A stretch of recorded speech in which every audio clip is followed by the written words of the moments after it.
Time is precious, and so are our pets. So time with our pets is extra precious. That's why we started Dutch. Dutch provides 24/7 access to licensed vets, with unlimited virtual visits and follow-ups for up to 5 pets. You can message a vet at any time and schedule a video visit the same day. Our vets can even prescribe medication for many ailments, and shipping is always free.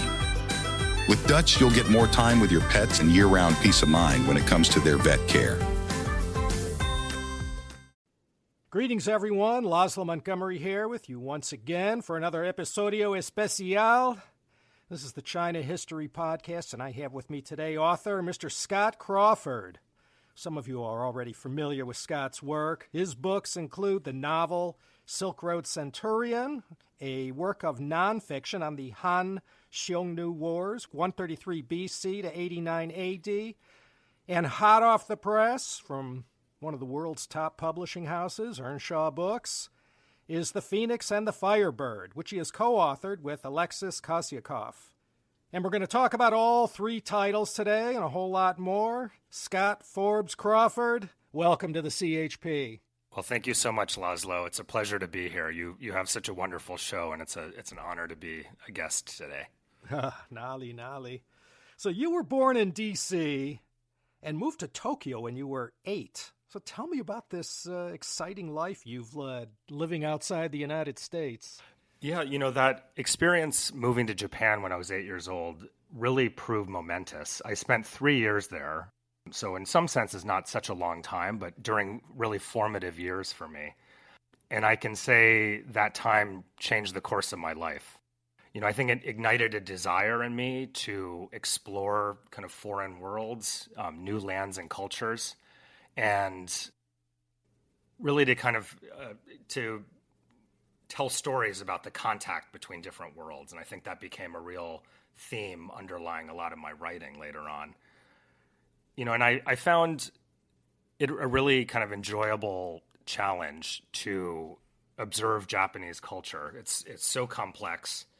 And from a position where I kind of lacked context, I lacked a lot of information and also lacked linguistic ability.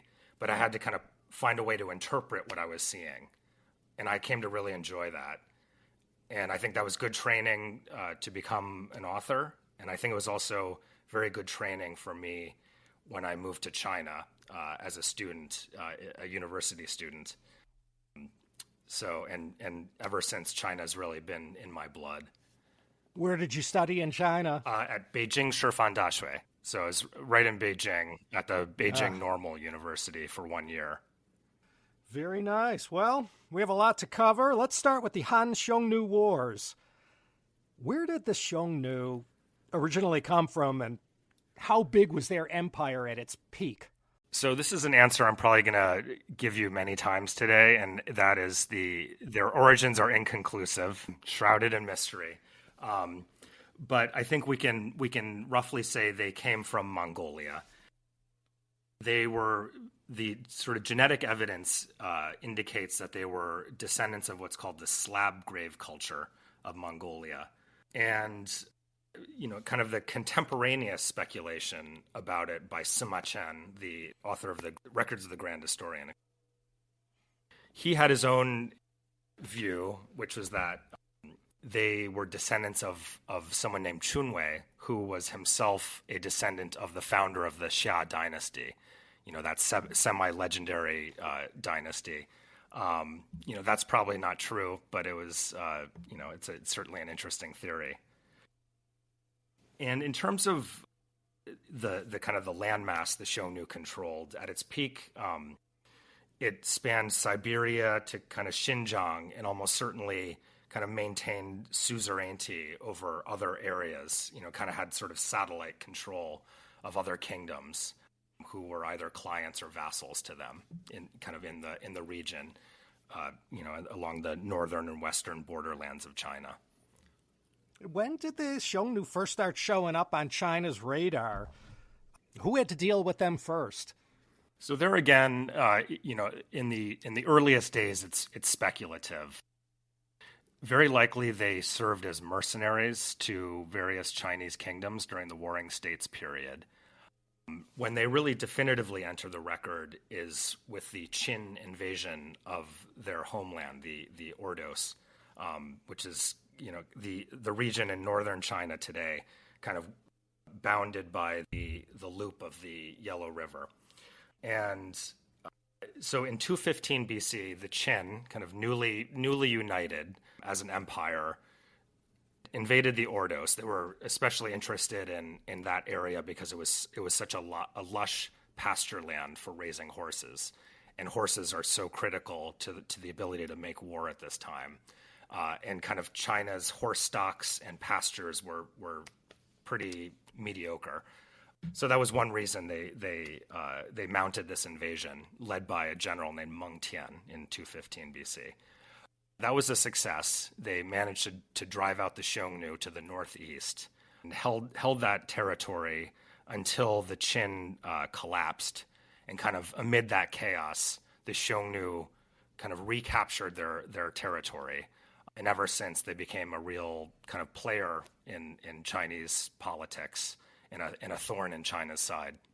Yeah, and a stone in their boot, too. So during Zhang Qian's two expeditions to the western regions, 138 to 126 BC and 119 to 115 BC, what kind of run-ins did this famous adventurer have with the Xiongnu? He had a couple, and they were both fascinating. And he's a figure I really enjoyed writing about in my book, but at the same time, I'm a little bit miffed at him. So he, because he had so much close contact with the Xiongnu, but failed to share many details about that in his reports. So he was charged with a diplomatic mission to win over the Yuezhi people who had been ancestral enemies of the Xiongnu in a hope to kind of form an alliance with the Han to battle the Xiongnu. So he traveled west, but on the way he was captured. I think about 1 year into his journey, and he was held, captive or hostage for about 9 years. It's not entirely clear what the sort of his status was, but some sources tell us that he had a Xiongnu wife and she bore him a son. But anyhow, he spent 9 years, enjoying Xiongnu hospitality one way or another, only to be released or to escape, and then continue his mission to the Yuezhi. Sadly for him, it didn't quite work out. They weren't interested in fighting the Xiongnu, but he did kind of discover the network of city-states in the region that came to be known as the Silk Road, and this became very tantalizing to the Han court when he came back to report it. And I think it also helps them develop a strategy they knew as cutting off the right arm of the Xiongnu, which was to kind of cleave off the support the Xiongnu had from these kind of settled kingdoms in the west, which was a real kind of backstop for them when they suffered losses in their fight against the Han. So they could draw all kinds of resources. They could levy troops, they could take grain, they could take money from these kind of allies and vassal states, and that kind of kept them in fighting trim against the Han. So the strategy of the Chinese became to sort of peel that away from them, and Zhang Qian was kind of instrumental in that.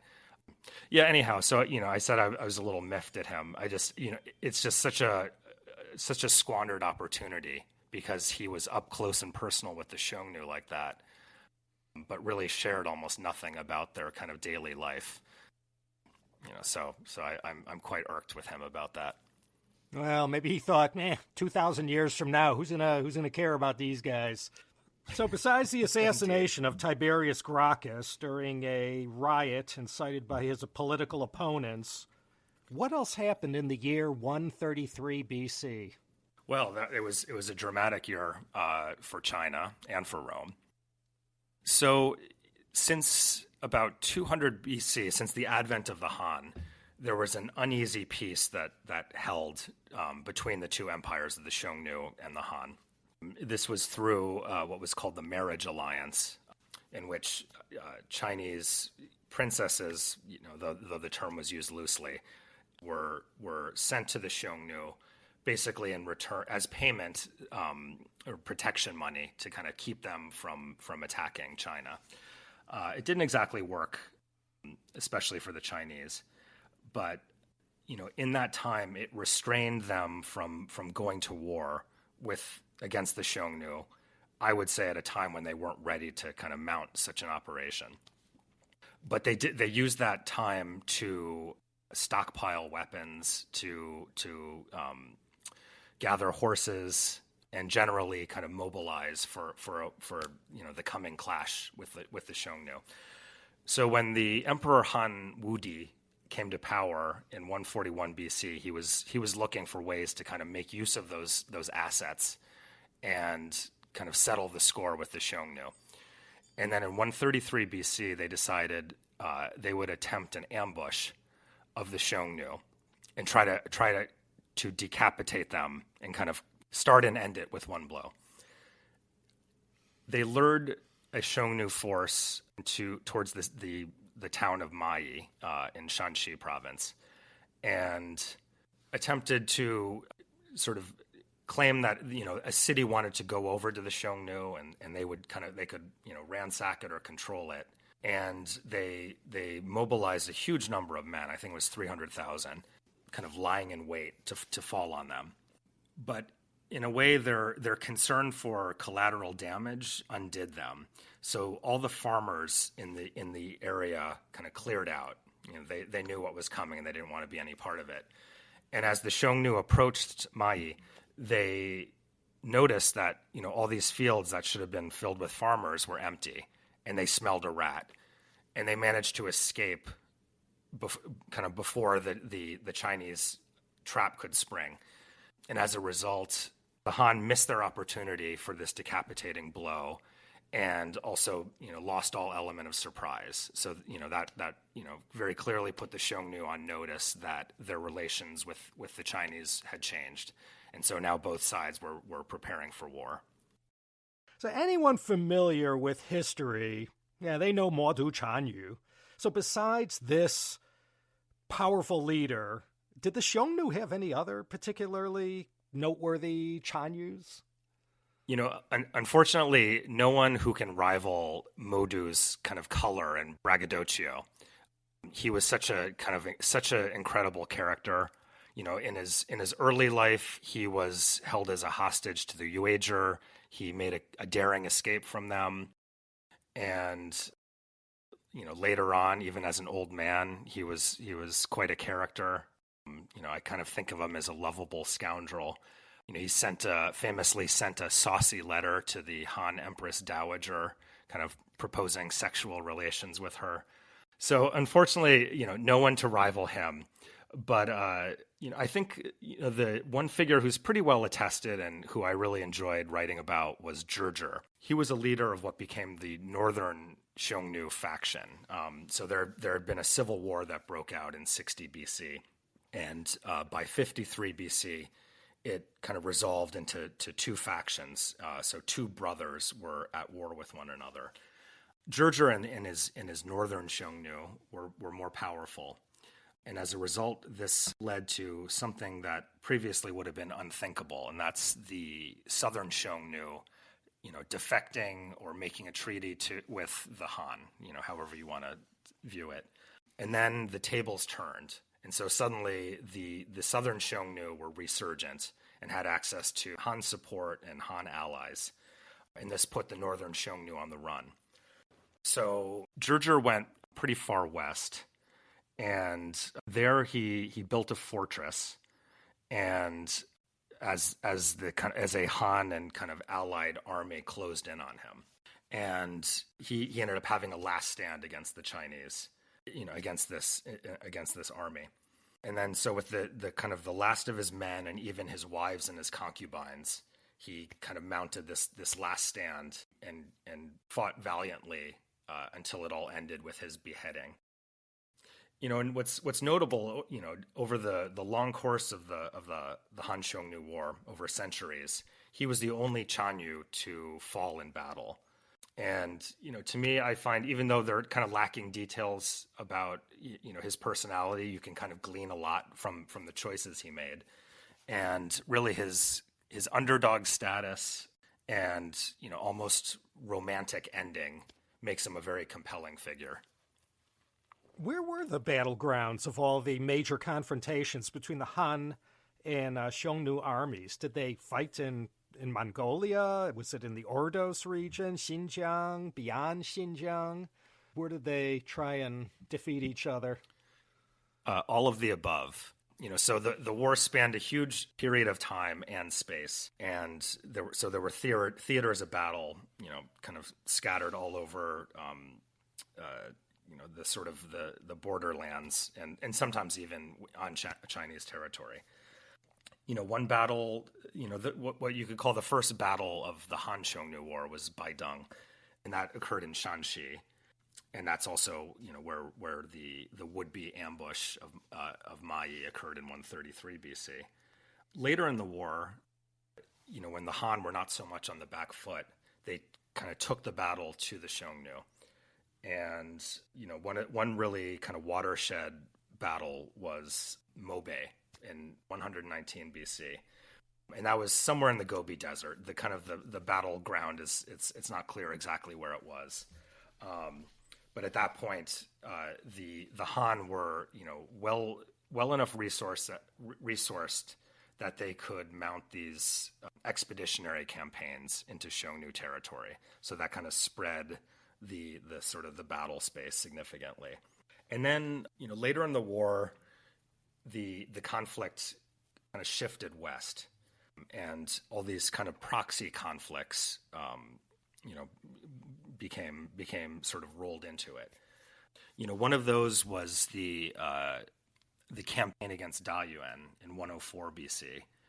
This was led by the Chinese general Li Guangli, and the goal of this campaign was essentially, again, to claim horses, the highest quality horses the Han could lay their hands on. And so they ventured into Dayuan, which is kind of what's now Uzbekistan and Tajikistan. And this was a kingdom that was descended from kind of Hellenic peoples who had come to the area during the conquest of Alexander. And so they maintained these kind of wonderful horse stocks that the Han really lusted for. And so that also expanded the kind of the scope of the war. And then, especially later on, towards the tail end of the war, Xinjiang and the Tarim Basin really became critical, kind of again for that same reason of pursuing the strategy of cutting off the right arm of the Xiongnu. So they wanted to, just deny the Xiongnu the kind of the resources that were kind of keeping them standing. Because the Xiongnu faced, one of among the many challenges they faced in their battle against the Han, was their kind of lack of manpower. They could not absorb losses the way the Han could. The Han could almost always mobilize more men. They could just, with their newly kind of united empire, they could draw from kind of just such a reservoir of manpower. The Xiongnu could not. And so they were really dependent on these kind of external states to keep them in the fight, and that was very obvious to the Han. So towards the latter stages of the conflict, kind of taking control of what the Han called the Western regions was a critical part of their anti-Xiongnu strategy. One general who really kind of can claim much of the credit for the Han's success there is Ban Chao. And he was quite an interesting figure. He was from a scholarly family. His father started writing the Han Shu, and his brother and sister were also literary figures. And he had that literary training as well, but he also kind of had an adventurous spirit. I think he was very inspired by Zhang Qian and his adventures. And so he pursued, after his kind of literary training and working in a library, he pursued a military career, and he was almost like kind of a special forces officer working in the Xinjiang region, often with very small forces, working with kind of native peoples and trying to kind of take control of these various city-states. Sometimes that was through savvy diplomacy, and sometimes that was through ruthless military action. He had a real penchant for kind of cutting off heads and displaying them to people who were kind of wavering in their support of the Han. He found this was very persuasive. Yeah, even in the 20th century, it sent a message. Yes, indeed.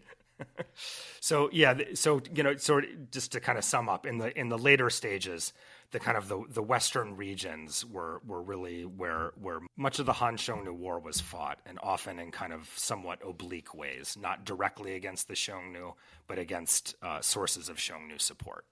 What kind of weapons were they used? Did the Xiongnu use during this 222-year period of conflict with Han China? Their most famous weapon, of course, was the compound bow. That's sort of, it's almost kind of a talisman of steppe people from before the Xiongnu and, kind of up until the Manchus and maybe beyond. The Xiongnu were kind of an equine empire, and from a very tender age, Xiongnu learned to ride and they learned to shoot and to combine these, and that made them extremely formidable in battle. These compound bows, were made of wood and bone and sinew, and took quite a long time to produce. But it gave them, a tremendous range and power, and they could just sort of, shoot, multiple arrows per minute. And this kind of combination of archery and horsemanship made, their ability to make war, gave them very kind of useful attributes. It gave them speed, it gave them mobility, and the ability to kind of shoot from safe distances. And it took a lot for the Han to kind of come to terms with this and figure out how to counter it. One way they did this was by mass-producing crossbows, which were also a very advanced weapon, one that had been kind of used by the Chinese for centuries. That kind of gave them some parity in kind of matching missile fire with the Xiongnu. But I think it also made the Han recognize that their infantry forces were not so well matched against the Xiongnu, and so they developed another strategy. They developed and kind of really longed for throughout the war, but only towards the end did they really succeed with, was to use barbarians to fight barbarians. So they wanted to find nomadic peoples who could fight just like the Xiongnu, but would be kind of loyal to the Han or could be bought by the Han to fight them, because they recognized that that's what it took to counter the Xiongnu. You mentioned already that there was a split amongst the Xiongnu. When did they split up into northern and southern groups, and what caused this divide? I think this was during Guangwu's reign in the Eastern Han, at the start of the Eastern Han. Yes, that's right. The Xiongnu kind of succession model was based on, it was a fraternal succession. So when a Chanyu kind of Xiongnu emperor died, it was typically his brother who inherited the crown, not the son. And so this kind of baked a bit of instability into the Xiongnu political system and resulted in kind of a multitude of competing lineages for the Chanyu title. And all this erupted in 60 BC when a Chanyu died, and there were multiple contenders for the role. I think at one point there were 5 different men pursuing it. But over time, it kind of was winnowed down to these two I had mentioned before, Hu Hanye and Zhizhi, 2 brothers. And Zhizhi had a much more powerful force. I think he was a more gifted military leader than Hu Hanye, but he, once his brother Hu Hanye went over to the Han, he was, found himself at great kind of in grave danger. So that's what happened with the Civil War. And, the Xiongnu never really recovered from this. They had already taken many kind of devastating blows from the Han prior to this. And I think, the Civil War just kind of posed an existential put an existential kind of fracture in their empire. What about during the years of the Han Dynasty interregnum with Wang Mang, 9 to 23 A.D.? Did he have to deal with them also? He did deal with them, and very poorly. So the Han had very hard-won gains kind of in the western regions. What I kind of referenced before, that they projected power into the Tarim Basin and beyond in order to deny Xiongnu their critical support. So the Han had kind of treaties with these various city-states and kingdoms, and often kind of conferred titles on these people. And Wang Mang seemed to be very fussy about what titles people could have. And, through a series of kind of unforced errors, he kind of found ways to kind of offend these leaders of these city-states. And this drove them kind of back into the arms of the Xiongnu. So, among his other failings, he definitely, kind of squandered, all the kind of progress the Han had made before this. I guess for the Chinese, the only kind of saving grace is, I think, the Xiongnu were kind of so reduced at this time that they couldn't fully capitalize on this opportunity, again, to kind of strike against the Chinese and perhaps find a way to force them back to the bargaining table and reestablish the He-Qin marriage alliance system. So tell me, who were the women who became part of the He-Qin system? Were they all Han royal princesses, or any noble-born? Who were they? Well, they tended to be from the court, but they were not princesses per se. Often they were highborn women of kind of disgraced backgrounds. I know one of these women who was carted off to the Xiongnu was the daughter of a conspirator in the 154 BC rebellion of the Seven States. So she kind of maintained some of her status, but not enough to kind of to protect her from kind of being sent off to this kind of what they must have thought of as terrible duty to the empire by going over and marrying these Xiongnu up north. So they tended to come from from the court, but they were not high-ranking princesses exactly. Some of them did become kind of famous in their own right. Wang Zhaojun is one example. She married the Xiongnu Chanyu Huhanye, and kind of later she became immortalized in Chinese ballads and storytelling. The women that I found particularly interesting to write about were actually those who didn't go to the Xiongnu, but were peace brides to the Wusun people. They were another nomadic group the Han were trying to woo in their kind of bid to sort of forge an alliance against the Xiongnu. And one of these women was sent, I think she was the first of the peace brides to the Wusun, and she only lasted about 1 or 2 years with them. She essentially died of a broken heart, and she wrote a famous poem about kind of how sad she was and that she longed to be like a wild swan flying home to China.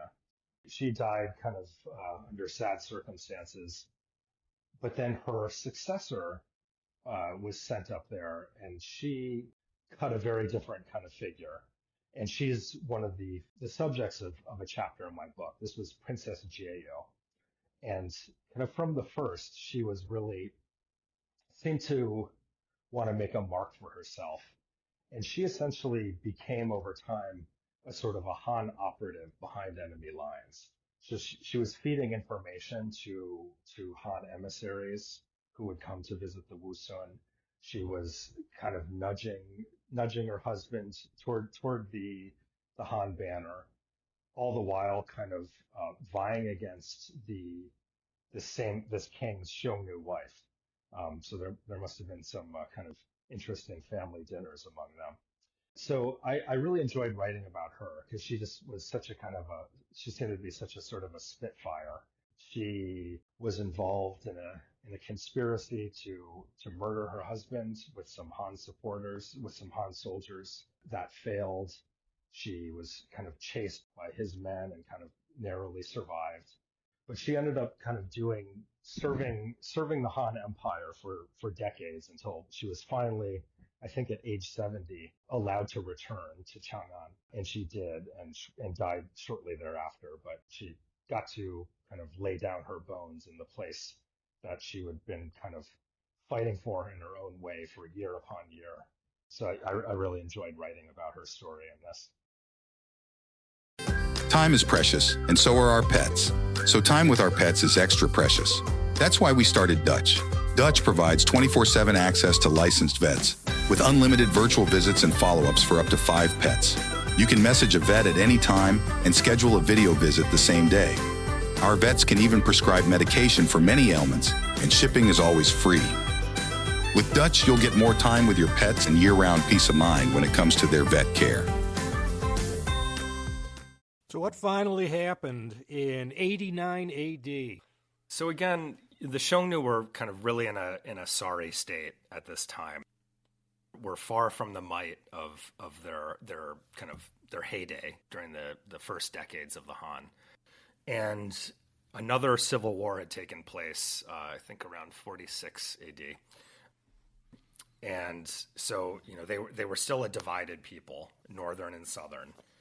And the Han, they managed to kind of bring to their banner some ancestral enemies of the Xiongnu, such as the Xianbei, people who are formerly vassals of the Xiongnu and really had a bone to pick with them. So the Han was able to kind of form a pretty grand alliance against the Xiongnu. And in 89 AD, they mounted a campaign into the Altai Mountains, led by a general named Dou Xian. And I think a few things are notable about this battle and kind of how distinct it was from the earlier days of the war, when there were some very kind of charismatic and very impressive Chinese generals. Dou Xian seemed to really be kind of a creature of the court. He enjoyed status because his sister was one of the wives of the emperor, and he didn't seem to have much of a military background, or at least it's not documented well. Nevertheless, this kind of milquetoast leader was able to deal a crushing blow to the Xiongnu. And here again, the sort of the Han army did not represent the kind of the core of this force. They were a minority. It was mostly allies. So it was really the Chinese strategy of using barbarians to fight barbarians finally kind of coming to fruition. And, with Dou, I kind of, in my book, I referred to him as just sort of being a cog in the Han war machine. I think it was, at this stage, so little was needed to sort of knock down the Xiongnu once and for all that even a middling character like Dou was able to do so.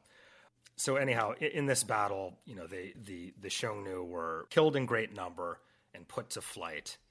And there were some kind of flare-ups from them in the following years, but essentially as an empire, their days were at an end here. So it essentially all concluded in 89 AD. I think, as with so many things with nomads and Central Asia, it's difficult to be definitive about exactly when it ends. But I think that's sort of a clear-cut kind of finale to the Han campaign against them. So what ultimately happened to the Xiongnu after their defeat? Did they just vanish or just melt into the pot of Central Asian peoples? They didn't vanish as a people. They did as an empire, and they did as an existential threat to China. What's interesting about the Xiongnu is that they thrived when China did. They thrived when China was united. I think the first kind of 60 years of the Han Dynasty, the Han was very focused on kind of keeping itself together, kind of putting down internal rebellions. And so, they supported the Xiongnu, obviously very grudgingly, through the kind of the payments of the marriage alliance. And then later on, when the Han went to war against the Xiongnu, they provided the Xiongnu with kind of a common enemy, a way to kind of, galvanize the various people across the Xiongnu Confederacy against one enemy. But then when China was divided, so were the Xiongnu, and that kind of weakened them. So I think that kind of definitely comes into play after the kind of conclusion of the Han-Xiongnu War. Anyhow, they kind of remained as players over the next few centuries of Chinese history, but I think, your metaphor is a good one, and they did ultimately just sort of melt into the Central Asian stew pot. So let me ask a question, and a lot of people wonder this. What's behind the theory that the Huns are descended from the Xiongnu? Hungary, Xiongnu, uses the same character, Xiong, as in Xiongnu. So how did the whole Huns narrative begin, and how true is it? Here again, no conclusive answer. Big surprise. The theory is based mostly on kind of linguistic evidence and a belief that the contemporary pronunciation of Xiongnu was Hunu or Hona or something close to that. I think it's a question that's probably going to remain forever unsettled. I guess generally speaking, my view is that, again, with these kind of ancient nomadic peoples, they're just too damn slippery to kind of pin them down. And, the way they sort of swirl together makes it very difficult to kind of pinpoint lineages between one people and the next. They just sort of, they swirl together so kind of nebulously and kind of, without obvious form, that it's just a very difficult, question to decisively answer. And the Xiongnu, they didn't leave any written records. And as far as I know, I don't even think they had a writing system. Do we have to exclusively rely on Chinese sources concerning the history of the Xiongnu? And also, has there been any notable Xiongnu archaeological discoveries made? You're right. It does not appear that they had a writing system. So, unfortunately, in many ways, we are beholden to the Chinese textual sources.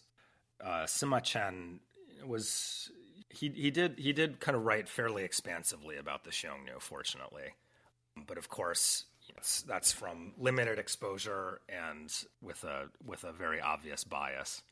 So yeah, and the sources are pretty limited. Non-Chinese sources are quite limited, very thin on the ground. There are some grave goods available, and they're the Xiongnu were famous metal workers, and there are some kind of artifacts that still remain, and I think some textiles as well. And there have been some archaeological discoveries. I think many are still ongoing, mostly of tombs of Xiongnu elite in Mongolia and elsewhere in Central Asia. And I think there was a major discovery in 1974. And some of these tombs are still being unearthed. So hopefully new discoveries are in the offing. So let's talk about your two works of fiction. What led you to write Silk Road Centurion? I mentioned we discussed my growing up in Japan and kind of a real interest in stories about outsiders and kind of foreign observers. And I moved to China in 2010 with my wife, and one of my goals with that was to really make writing a kind of a much more kind of substantial part of my life. And I wanted to tell a story about that in some ways kind of echoed my experience in China, kind of being there as a student, learning. But at the same time, I didn't want to kind of write an expat novel. I wanted to do something that was very kind of exciting and adventurous and colorful than the sort of the material my own life could provide. And so soon after we moved to Beijing, took a trip to Xinjiang, and I remember visiting the town of Tashkurgan. And it was there that I kind of realized that the Silk Road offered so much as a setting for the kind of concerns I had. It was just you couldn't kind of beat that. It's just such a powerful kind of metaphor for kind of cultural exchange. And then later on, when I read about a Roman battle fought in 53 BC, the Battle of Carrhae, in which some of the survivors were kind of theorized to have been brought to the East, I felt like I had the makings of a novel, and I set to work on it. How did your experience living in China affect the way you wrote it? I was never a prisoner of nomads, as my character Manius Titinius was. In my novel, he's a soldier. He's kind of very, very capable, as a fighter. But I'd say his kind of most powerful weapon he develops over the course of the story is his ability to communicate. And so his kind of acquisition of Chinese is an important plot point in the book. And there I drew from my own experiences kind of glancingly. I wanted to kind of capture some of the sort of the frustrations of learning a language as kind of pitiless as Chinese. And, so that's, and then, and also in some ways, not to kind of to go overboard, but to kind of capture that feeling of sort of being an outsider in a foreign society where so much is happening that initially kind of seems beyond one's ability to understand. Why did you choose to write this novel on the frontier rather than, something easier in a city? Probably, the most honest but not very satisfying answer is because that's where the characters and the story led me. But I would say, kind of in hindsight, there are a few reasons. One, I thought by setting in a kind of a place that, where so much is unknown, it gave me a freer hand as a writer. There's very little known about kind of how common people lived in the Han Dynasty. I think especially kind of in agrarian settings. So on the one hand, this made it challenging, but it also gave me the freedom to invent, which I really enjoyed. And then another reason is, I mentioned visiting Tashkurgan, which is kind of in Xinjiang now, kind of near the border with Afghanistan and Tajikistan. I knew that I didn't want it to just be sort of a binary story about West in the form of Rome and East in the form of China. I wanted there to be three civilizations at play. That third one being the Xiongnu, of course. And so I knew I needed to kind of set the story kind of in the borderlands if I wanted that. Otherwise, I'd have to really kind of contort the plot to have my character Manius kind of zipping to the capital of Chang'an and kind of going back and forth. So so that was another factor. And I think another one was I wanted to kind of tell a story at an intimate scale. I wanted my character Manius to really kind of carve out a place for himself in this small Chinese community, and to do everything kind of at the human scale, rather than this being a novel about the sort of like the grand kind of forces of different empires. I think the epic quality comes from kind of how far Manius has to travel, literally and metaphorically, rather than it, his sort of place in the sort of the movement of the kind of the Han Dynasty writ large. Did any historical events or figures find their way into the novel?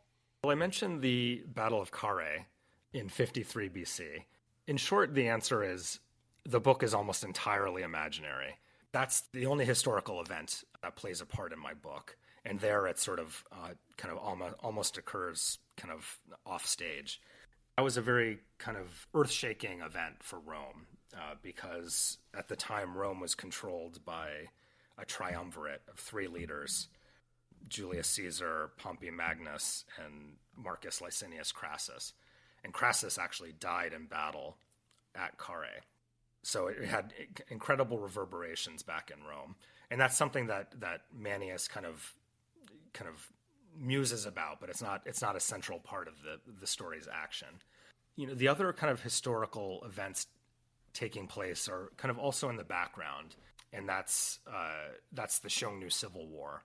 So the story kind of occurs as the Xiongnu are kind of are fragmenting, And, there are kind of hints of this throughout the book, but I don't really foreground it. But I hope for kind of those with a little familiarity with the history, it adds a little bit of zest. What contact existed back then between ancient China and Rome?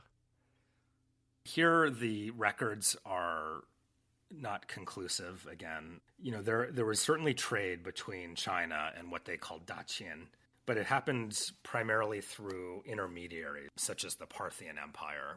The Parthians, by the way, were the foe that Rome fought in the Battle of Carrhae in 53 BC. They were basically the successors to the Persians. So there was definitely trade between the two civilizations, and I believe there must have been kind of direct contact, but it's just hasn't been recorded. What we do know is that in 97 AD, Chinese sent an expedition far to the west in the hopes of reaching Rome. They got as far as the shores of the Persian Gulf, but there they were kind of convinced to turn back by the Parthians, who claimed, onward lies great danger. And so, they were convinced by this. And so, I think these locals were kind of motivated by they didn't want to jeopardize their kind of plum position as middlemen. So they kind of managed to turn the Chinese away. And later on, there was a Roman traveler, Gnaeus Titianus, who possibly reached Tashkurgan, that Silk Road station I mentioned earlier. There aren't really records of him journeying any deeper into the interior of China, but still is really struck by how far he did make it. And I think especially because I had visited Tashkurgan, and it was kind of an important part in the genesis of Silk Road Centurion, that I kind of wanted to honor him. So my character's name is sort of an homage to him, Gnaeus Titianus and Manius Titinius. In ancient days, there's no clear evidence of direct contact between China and Rome, but I believe there had been that humans are just very, they're adventurous spirits among us. There are explorers and ones who want to kind of see, travel well beyond what's known. So I think it happened, and it just hasn't been recorded. It's been lost to posterity. That's my view. So unlike with your history book on the Han-Xiongnu Wars, here you could fill in the gaps in the historical record, especially with the Xiongnu. How did you go about doing that? Yeah, so I of course had a lot more freedom here than I did with the history book, though I tried to use that freedom very carefully and soberly. So I, of course, used every tidbit I could find, like in the Book of Han and the records of the Grand Historian. I used Herodotus and some kind of, some of his writings about the Scythian people. And, but the Xiongnu were very elusive. And there were times when I really didn't know where to kind of take the story when we were up close and personal with them.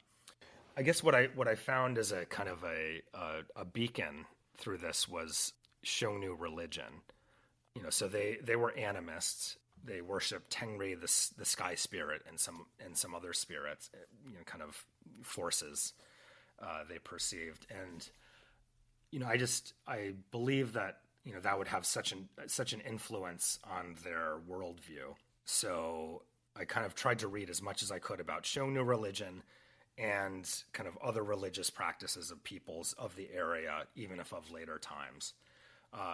There was one book I found really invaluable in this. It was called Animal and Shaman by Julian Baldick.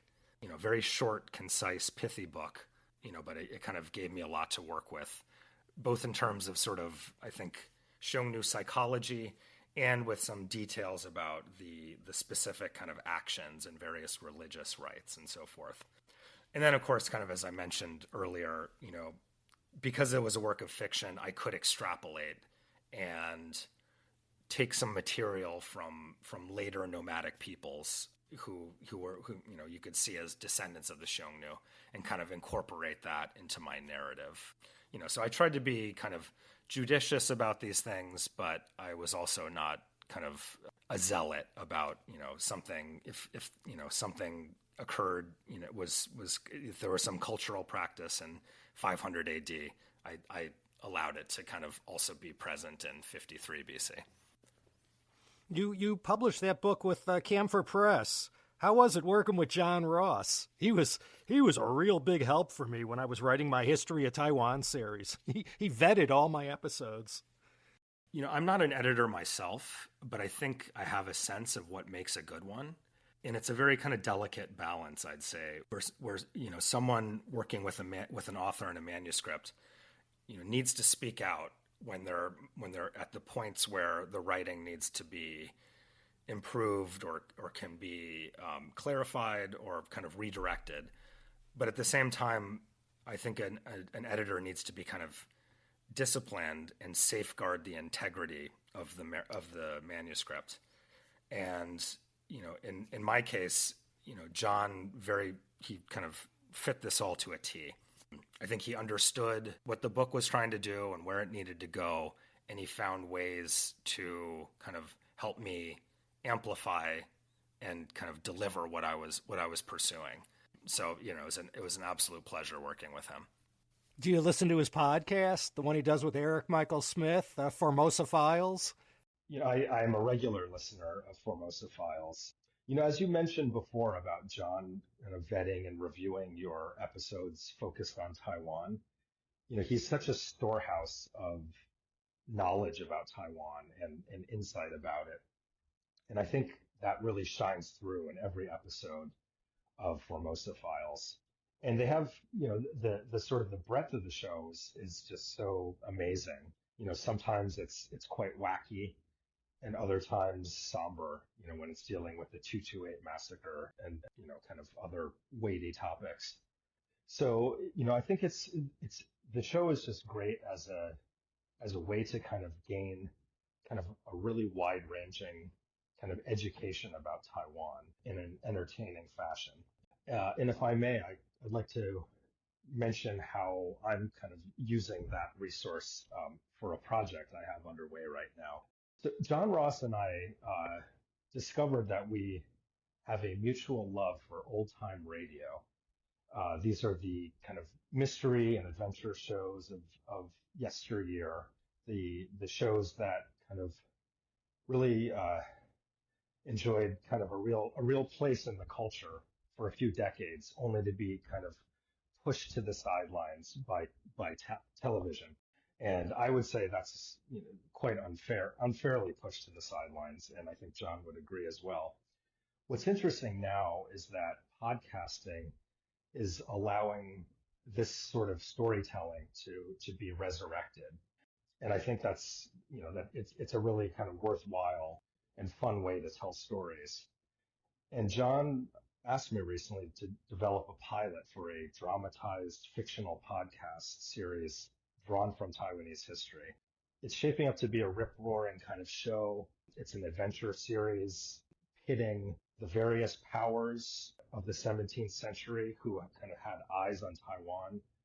We have Eastern powers, Chinese, Japanese. We have Western, Spanish, Dutch. We have, the indigenous peoples of the island, all kind of vying against one another for control.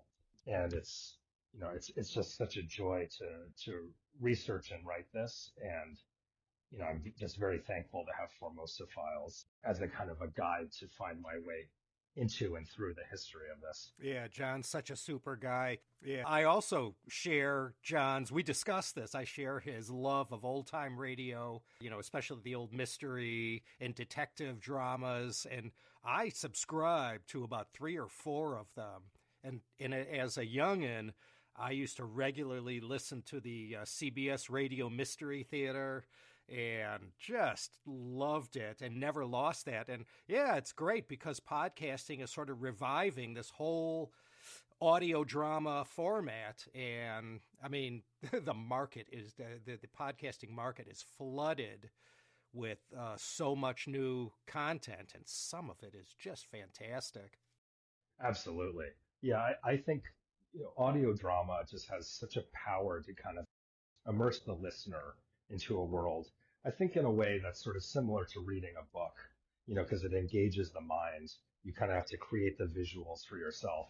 And I think that can be so potent in telling a story. So yeah, I think John and I are both just terribly excited about where we can take this. Well, you definitely got a listener here. So you just recently had your third book published, and may I say, beautiful cover art. If books could be judged by their cover, this one's going to be a serious page-turner. So this one was co-authored with your better half, Alexis Kossiakoff, The Phoenix and the Firebird. I saw you got the famous Paul French to give a blurb about the book. He said, quote, "A Peking caught between an imperial city and a new republic. A world where harsh reality mingles with myth and magic. Warlords, exiled Russians, gangsters, a child in search of her father.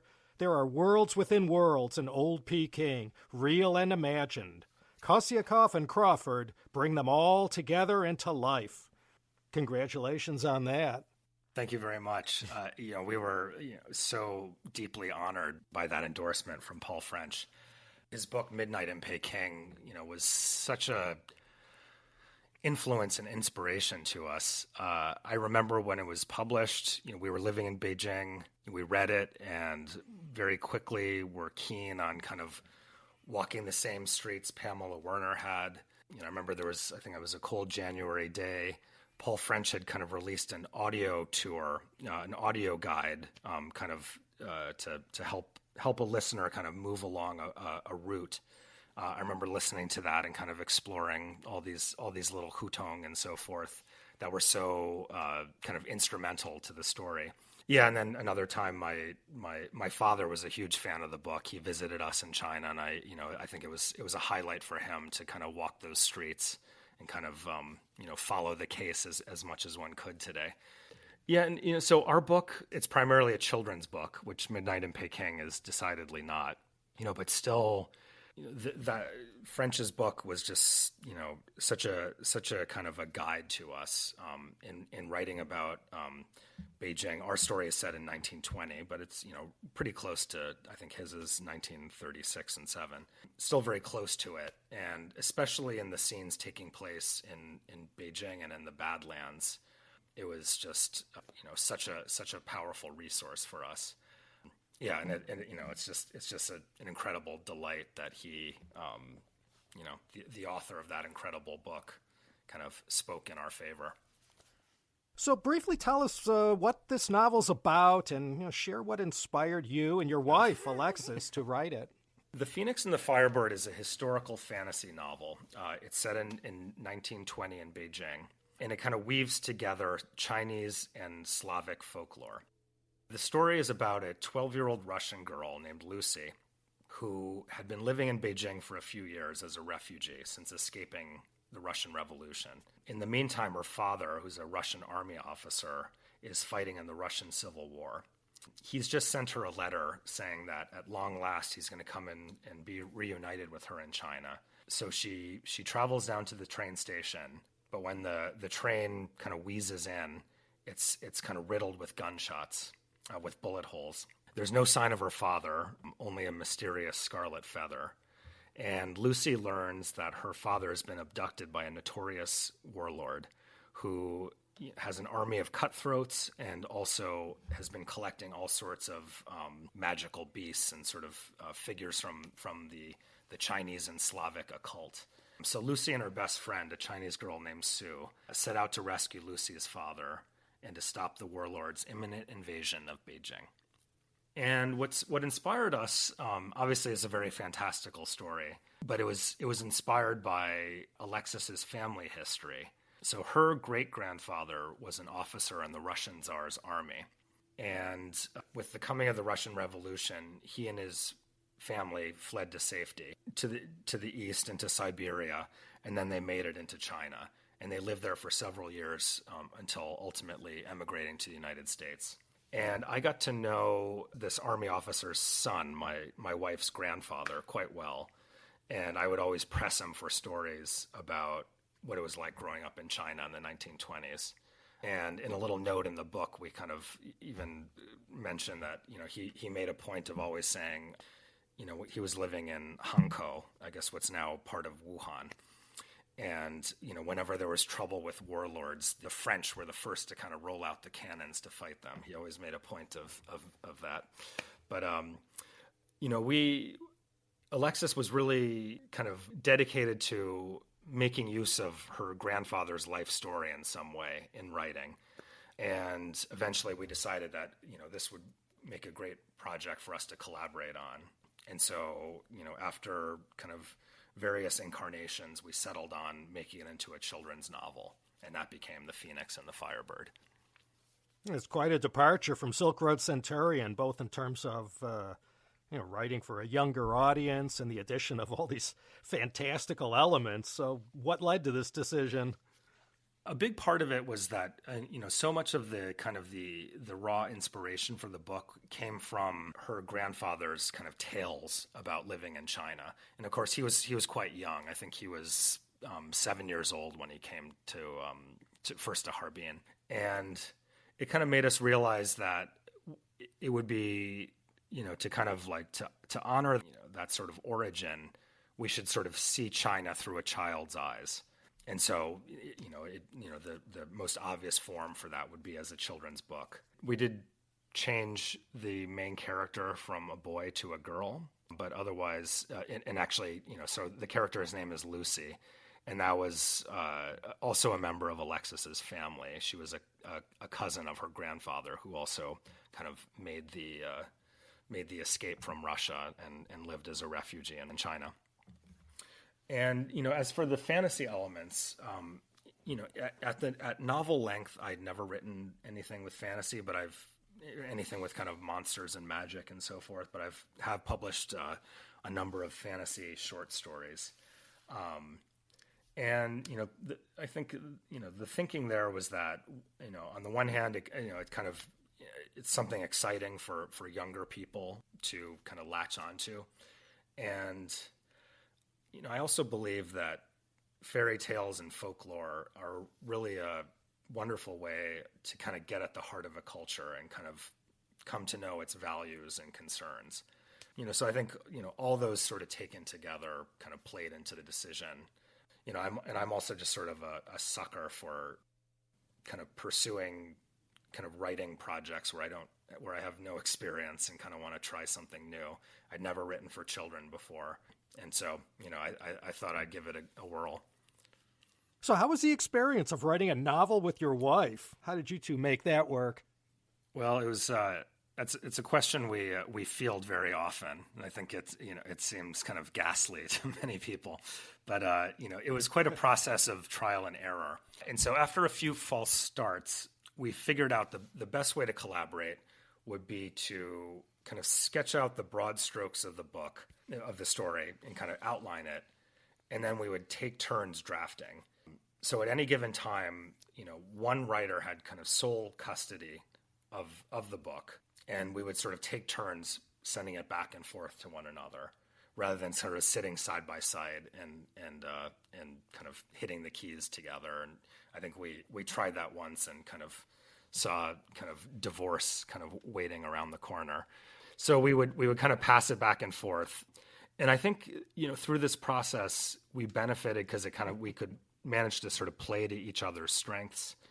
And ultimately, it allowed us to establish kind of a single cohesive voice in the narrative. So I think, people who know us well might be able to pick out some moments where, that seems like something Scott would say or write. And, that's definitely Alexis. But in general, I believe it kind of comes across as the work of a single mind, and that's very much what we were pursuing, and hopefully readers agree with that. As an author, what do you enjoy more, writing fiction or nonfiction? I really enjoy both, but I guess I would have to say fiction kind of moves me just a little bit more.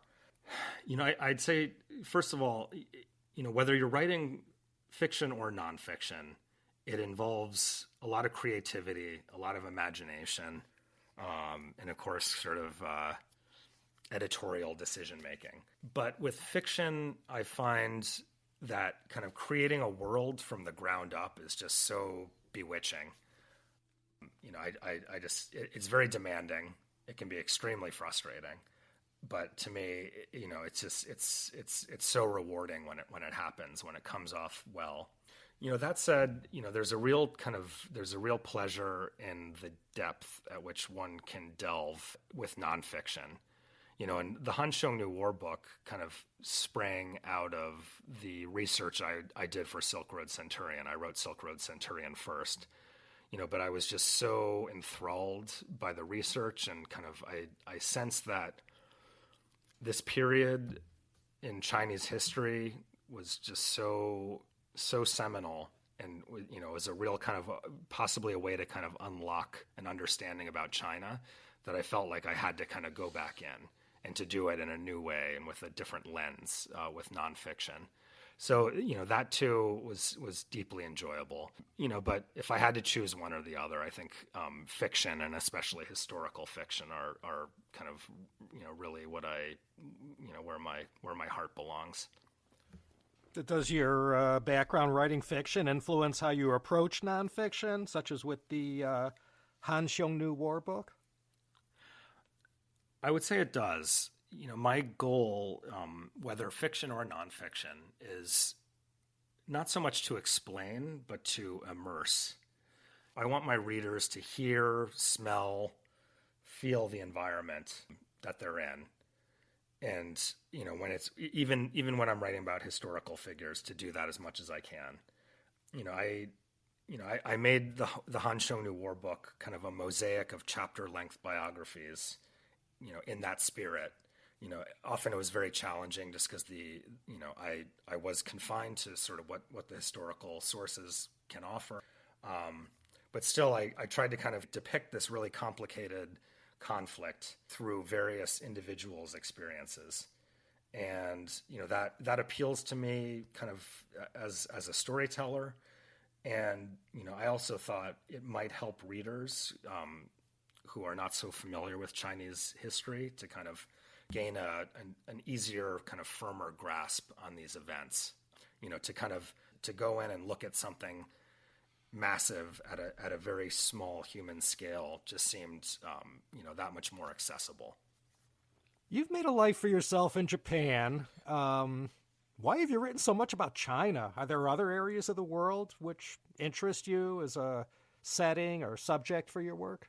Well, I think early in our conversation, I mentioned China kind of getting into my blood, and that's very much true. I think with its kind of long and well-documented history, China offers just such an inexhaustible well to nourish good storytelling. So it's hard for me to resist dropping a bucket and seeing what comes up.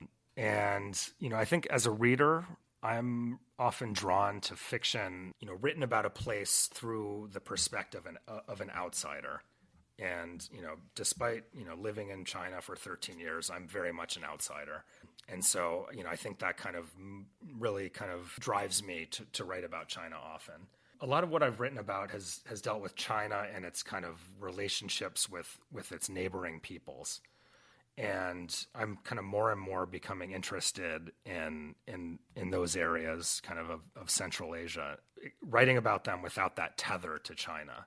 And one project I'm pursuing, again with Alexis, is kind of another novel kind of written for a slightly older audience, more young adult than middle grade, of The Phoenix and the Firebird. It's a story set in the Silk Road around 300 AD. And, China is only really kind of obliquely a part of it, but it's really kind of satisfying for me to kind of venture into this kind of new but related territory. But I think I'm just going to keep coming back to that China well again and again. I just I can't seem to say no to it. So what might fictional works reveal about China that, work of nonfiction can't? I think, as I touched on earlier, my approach to history is, and into writing about any place in any event is sort of is through at the human scale. And, I think the sort of the more massive the sort of the subject or the history, the better able a reader is to approach it kind of through an individual character or figure. There's a British historical novelist, Rosemary Sutcliffe. She's a kind of big influence on me. She wrote primarily for younger audiences, but I only discovered her maybe about 7 or 8 years ago. And, even though she's kind of, her writing is for someone much younger than myself, I still find it, very kind of inspirational and instructive. And she wrote an essay entitled History is People. And, I think, it's a very simple title, but very powerful. And it sums up, something I think historians and writers can lose sight of. And I kind of really try to follow her example. So in terms of writing fiction, when an author can enter a character's thoughts and kind of use that as soil to kind of grow a fully realized portrayal of a human being, I think that's very valuable. And I think with something that can be so vast and kind of almost intimidatingly vast as China, to try to kind of expose aspects of it through these small observers, these kind of individual characters, I think kind of can shed light on it and kind of make it accessible and kind of more universal than kind of other kinds of writing about China maybe can't as easily. Obviously, I'm biased. I'm kind of a partisan for writing fiction, but that's kind of my view. I think that the ability to show kind of Chinese characters in multiple dimensions makes them, for kind of Western audiences, it can make people that might seem outlandish and kind of unknowable more fully realized and a lot easier to grasp and understand. And so, I guess that's kind of a goal I have with my writing, is to sort of provide a gateway for readers to kind of find their way into the fascinating history of China. So The Phoenix and the Firebird only just came out, but you got any new book ideas planned for 2025 and beyond? I do. I'm just finalizing a manuscript now. It's called When the Carp Becomes a Dragon. It's set in the Southern Song Dynasty, and it follows a young hopeful for the Imperial Civil Service exams who's making his way to kind of sit the first round of tests, only to encounter a mortally wounded soldier who entrusts him to kind of complete his mission to deliver a kind of a priceless Chinese artifact to safety before the Mongols can lay claim to it and use it to assert their claim as the true holders of the mandate of heaven. So it's been great fun to write and research. Again, I have China and a kind of a nomadic empire clashing. But unlike Silk Road Centurion, this time I follow multiple characters rather than just one. And so I can kind of really touch upon many different kind of elements and aspects of Chinese and Mongol society. So it's been a real thrill to write, and I hope someday soon there'll be some news about when and how readers can find it. Okay, well, this one's running a little long. I don't want to keep you on this lovely Saturday. It's lunchtime over in your time zone. I've enjoyed this discussion and wish you and Alexis happy hunting with this new book, The Phoenix and the Firebird. I'll have links to everything at the show notes. Scott Crawford, I thank you for making time to come on the CHP, and I look forward to your next visit. Laszlo, this was an absolute pleasure. Thank you so much. The pleasure was all mine. All right, that's going to be that for this time. This is Laszlo Montgomery signing off from L.A., California. I thank you all for tuning in, and I hope you'll consider coming back next time for another exciting episode of the China History Podcast. Time is precious, and so are our pets. So time with our pets is extra precious. That's why we started Dutch. Dutch provides 24/7 access to licensed vets, with unlimited virtual visits and follow-ups for up to 5 pets. You can message a vet at any time and schedule a video visit the same day. Our vets can even prescribe medication for many ailments, and shipping is always free. With Dutch, you'll get more time with your pets and year-round peace of mind when it comes to their vet care.